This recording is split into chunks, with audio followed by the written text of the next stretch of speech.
So the next question is, how can white people engage in conversations about race and best be an ally to people of color? Do you want to start off? Yeah, I'm sure. I would say engage in a conversation. In terms of doing that, you have to find a place that is safe and or encouraging, safe and brave context, or that particular space has to be safe and brave. Because you not only want to feel safe in talking and speaking and gaining knowledge, but you also want to be brave in that point to correct yourself, correct what was taught before in the past, and how you want to develop yourself at this point in the game. So I would say to you to pick a space and figure that out.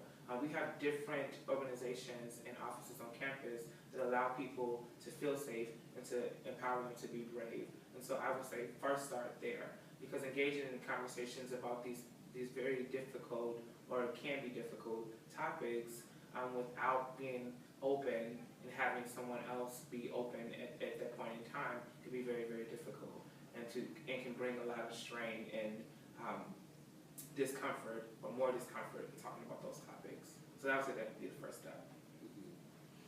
I would add that I firmly believe that people want to talk about topics that they consider controversial, and they just don't know how. I would highlight race as controversial, politics or political ideology and religion is controversial, and I think people really want to have those conversations and they're just not sure how, so they stop.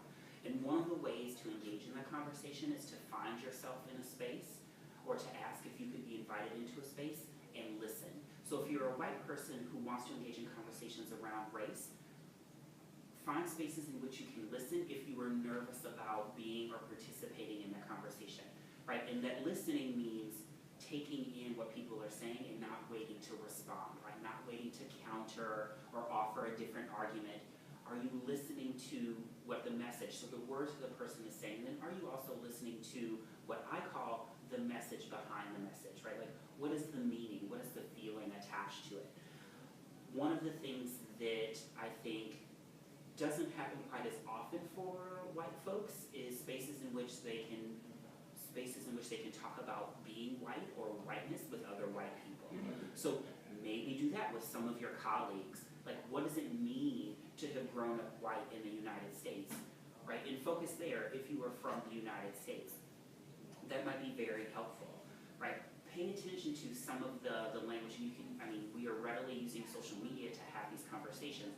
Tumblr, Twitter, Facebook, pictures, IG, so on and so forth. Conversations are happening.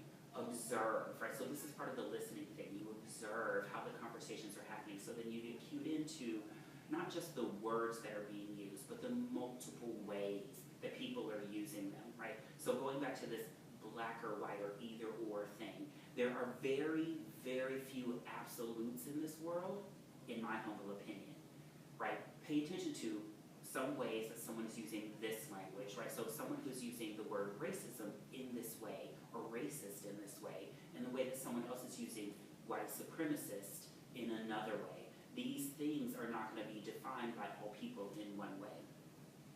I would also highlight some things that you could read, but we can follow up on that a little later. And I'll also say that there is a lot of fear of being wrong. There's a lot of fear of offending people in these conversations. And see, those two things, fear and being afraid of offending people, really hinders conversations, because you are trying to prevent versus understand and listen. And understanding and listening is so important in order for us to do the work. And so you already are limited in just participating in the conversations, or even taking the step to participate in conversations, then those conversations are not had because of the fear and because of offending people. Let people tell you how they feel instead of assuming what they feel.